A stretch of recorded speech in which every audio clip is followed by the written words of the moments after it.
Six Tudor Queens, Katherine of Aragon, the True Queen, a review, Part 1.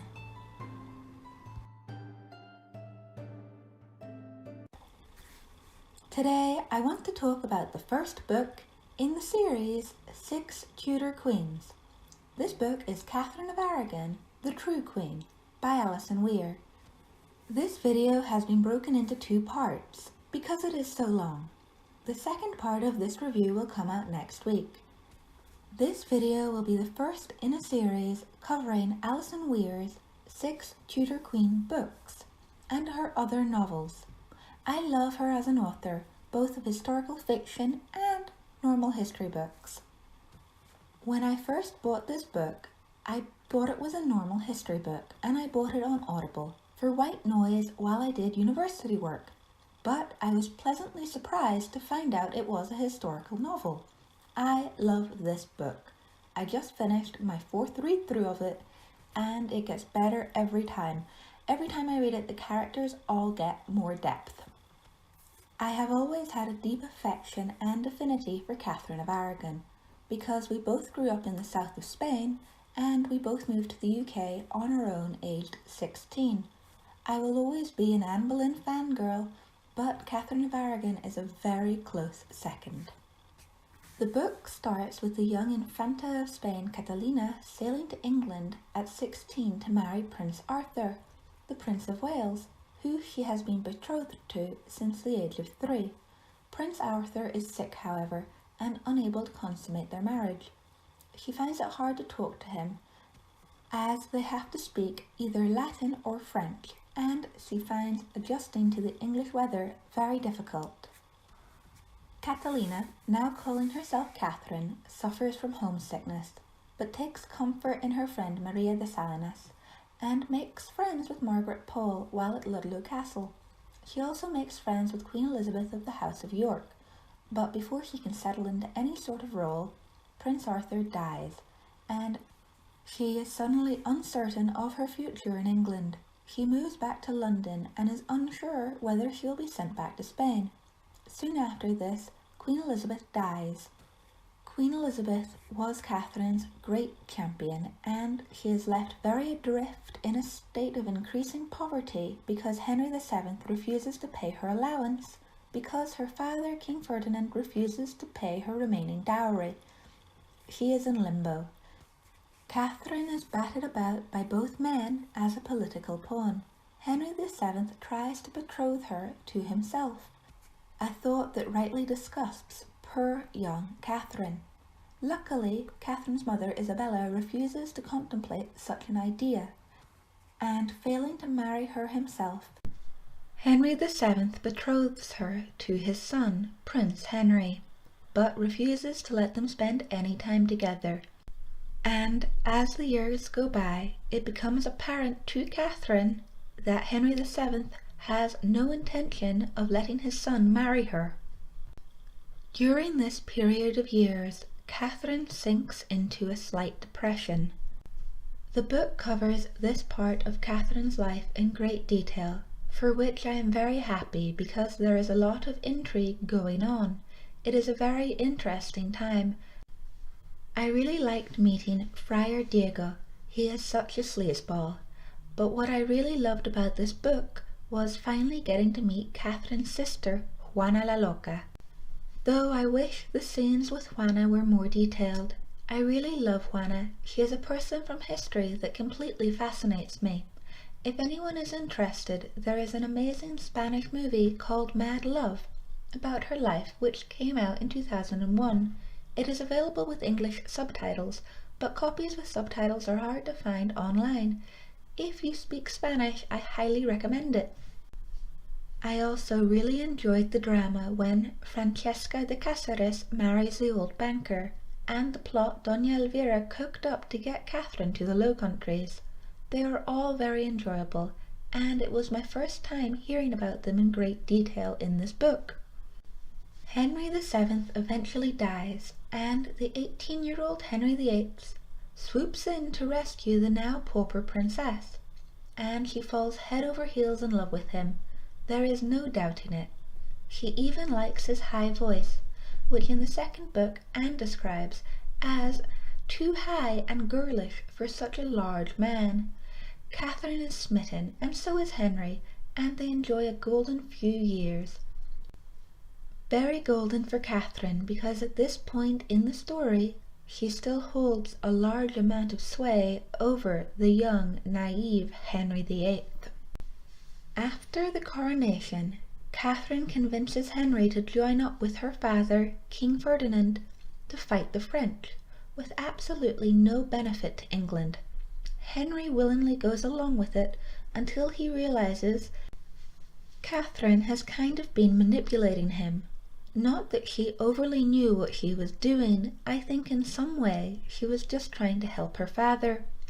Catherine's influence with Henry after about 4 years starts to wane, and that is when Wolsey steps into the fray and starts influencing Henry, much to Catherine's complete disgust, because he favours the French, and she thinks him overworldly for a priest. During the same period of 4 years, Catherine suffers a great many losses, 3 stillbirths, and 1 healthy prince who died soon after birth. She feels all these losses greatly, much more so than Henry, I think, and a phrase from the other Boleyn girl jumps to mind. It took the shine off her, in Henry's eyes at least, and part of his love died, and he started looking elsewhere for physical affection. This betrayal of their marriage vows completely tears Catherine apart, and she learns early on in their marriage not to confront him about his misconduct because it only makes him angry. So she is silent and she endures. What is worse though, like many women who have consecutive pregnancies, Catherine starts losing her once petite figure, and you can tell in the book she feels the loss of her waistline greatly, knowing that Henry preferred her body before she got pregnant, though he never says anything about it. When Catherine discovers that Henry has an illegitimate son with Bessie Blunt, it breaks her heart. She is very sad Henry betrayed their marriage vows, but more than anything, she is jealous of the other woman's child, wishing throughout the ennoblement ceremony that he was her son. Catherine lavishes love on her only surviving daughter Mary, and doesn't understand why Henry will not make her the official heir. She loses her last child shortly after birth, 7 years after Mary's birth, another daughter, named Isabella for Catherine's mother, and the entire scene is heartbreaking. Reading about Catherine holding the dead baby and crying while Henry tries to comfort her. Oh my god, it makes me want to cry. It is also very sad to get Catherine's POV when she is imagining her dead children around her playing, or when they are older looking in on her divorce. She describes them as tall red-haired sons around her, and sisters for Mary to gossip with. On to happier things though. The Field of Cloth of Gold is a great read. It was really nice seeing King Francis and Queen Claude, and I thought the friendship Catherine and Claude struck up was very sweet. Even with the newfound friendship, Catherine continues to hate the French. It is during this event that Catherine first spots the stylish maid, Anne Boleyn. I also really enjoyed all the scenes with Mary Tudor, the French Queen. I thought it was a very good portrayal of her, as most books show her as a little bit vapid and stupid. I also enjoyed the chapter where Margaret Tudor, the Queen of Scots, comes to visit. I thought the fact she complained constantly and got on Henry and Catherine's nerves very funny, and probably realistic, as Margaret seemed very headstrong. I thought this chapter, even though short, was much better than Philippa Gregory's 3 Sisters, 3 Queens, which covers the same period of history. The 2 meetings between Henry VIII, Katherine of Aragon, and Charles V, the Holy Roman Emperor, who is Catherine's nephew, are also interesting reading. You really get the feel of family affection Catherine has for Charles, and I believe Charles cared for Catherine as his aunt. However, Catherine cannot help pointing out how ugly Charles is, and how he cannot properly close his mouth. She seems very shocked that he is the offspring of Philip the Handsome and her beautiful sister Juana. Catherine is extremely happy when her daughter Mary is betrothed to the emperor, and she is very hurt when Charles breaks the betrothal, which angers Henry and pushes him back towards France. It is during this time of alliance between the Empire and England that Anne Boleyn returns to the English court. For 10 years, Catherine loathes and somewhat fears Cardinal Wolsey since he first appeared on the scene. He spies on her and continually supports France, which angers her. But she is safe in Henry's love. But apart from being unhappy at the loss of her children, she is somewhat content. She suspects Henry of having affairs, but is willingly blind about them, not wanting to investigate and cause herself pain and make Henry angry. Today is the second part of our Six Tudor Queens, Katherine of Aragon, the True Queen review. The first video covered Catherine's teenage years, her marriage to Prince Arthur, her long wait to marry Henry, and the first 15 years of their marriage, the loss of her poor children. So, without further prevarication, let's get started. Catherine goes through the menopause in her late 30s, which is relatively early. She feels she has to tell Henry, and after she does, Henry refuses to sleep with her, which causes her great emotional pain. Henry starts to pursue a divorce, knowing he will have no more children by Catherine. Catherine finds out through her servants that Cardinal Wolsey has conveyed a secret meeting to see if the king's marriage is valid, but she does not take it very seriously. Then Henry tells Catherine he wants a divorce because he is scared of civil war after his death, because he has no sons. Catherine cannot wrap her head around this. She does not understand why her daughter Mary simply cannot be queen regnant in her own right. Catherine is also very upset by the grounds on which Henry is pursuing a divorce. She is deeply hurt by the idea that Henry thinks she has been lying to him about her marriage to Arthur for all this time. But the real dagger in Catherine's heart is the fact Henry wants to marry one of her maids of honour, Anne Boleyn, who is a commoner. The idea that a common woman's son would come before her own daughter in the line of succession is the real thing that sticks in Catherine's throat. It is during this time that Jane Seymour joins Catherine's household as a maid of honour. Catherine appeals her case to Rome, and the Pope sends a legate called Cardinal Campeggio to judge her case with Wolsey in England.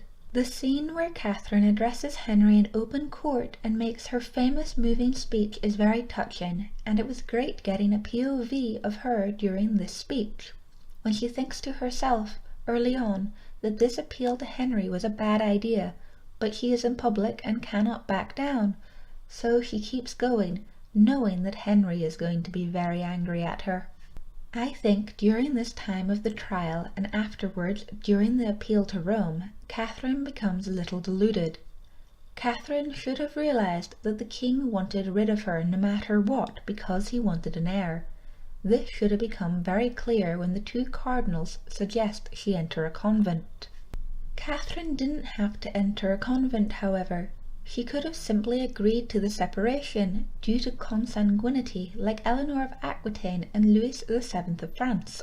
This would have meant Princess Mary would have retained her place in the succession and her title.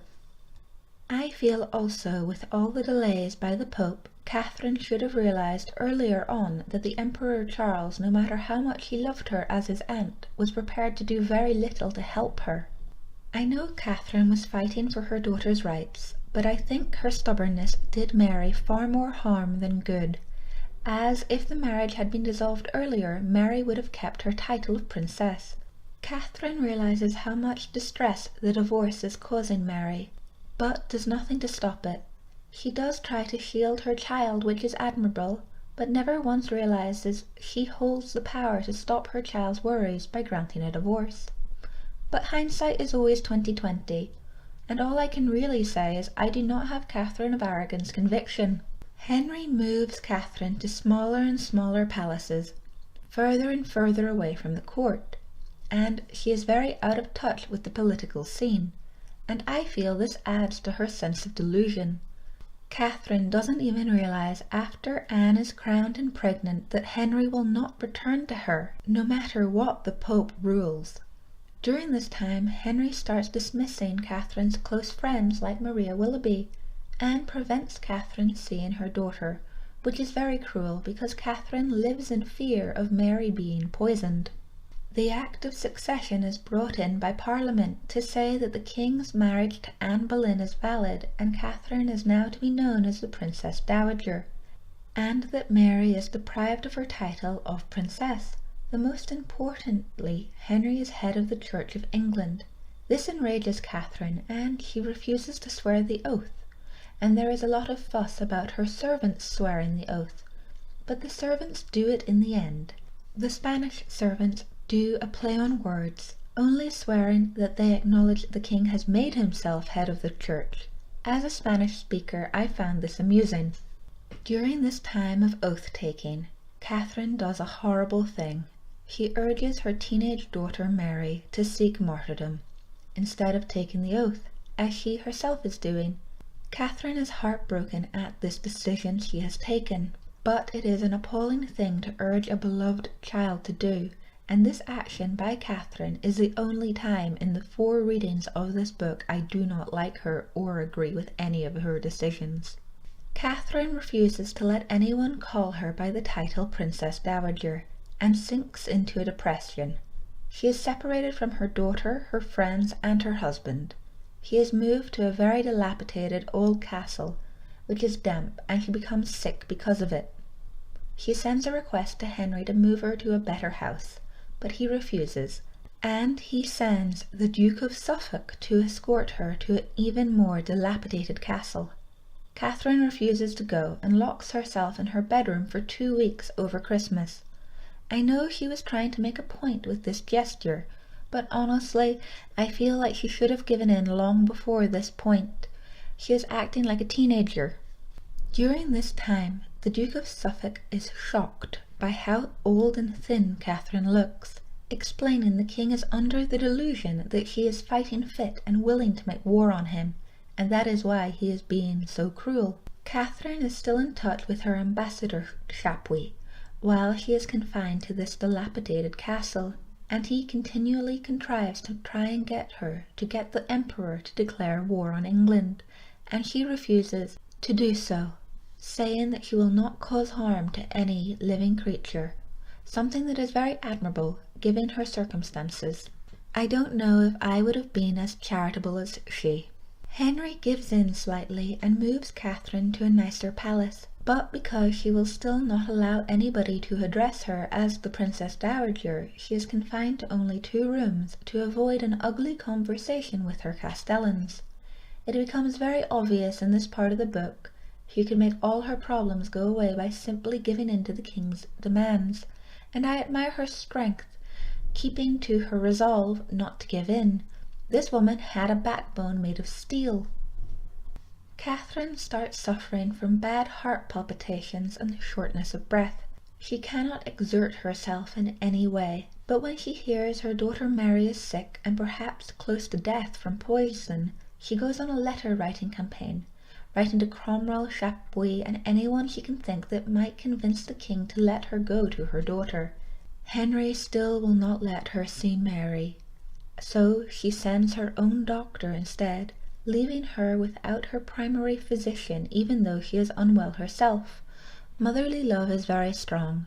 Katherine may have had tunnel vision when it came to her divorce and the rightness of her cause, but there is no denying that she loved her daughter completely. Then comes Katherine's final summer, which is marked heavily by the tragedies of Bishop Fisher and Thomas More's execution. These affect her greatly, which is to be expected, and strike fear into her for the safety of Mary. She finally starts seeing the changes that have happened to Henry over the last 7 years, but still blames Anne for all of it. The fear that is generated by these executions make her heart palpitations much worse, and she collapses shortly before Christmas and takes to her bed. Catherine knows she is dying and is full of fear for who will care for her daughter and protect her when she is gone. She is happy to have her maids for company, but wishes Mary and Chapuis could visit her before she dies. She resigns herself to her fate, though. Then, shortly after Christmas, out of the blue, Chapuis arrives and Catherine is overjoyed to see him. He eases her worries, telling her he will care for Mary. This is a very touching scene, because both people involved understand the gravity of it. I may not overly like Chapuis, as he was not an overly nice person. He was such a gossip and a warmonger, but he did truly care for Catherine and Mary. Then the most marvellous thing happens. Maria Willoughby turns up to be with Catherine on her deathbed, defying the king to comfort her best friend in her last hours. Everyone should have a friend like Maria Willoughby. Catherine makes her will and signs it as queen as a last act of defiance against Henry. But she still deeply loves him and writes him a letter telling him so.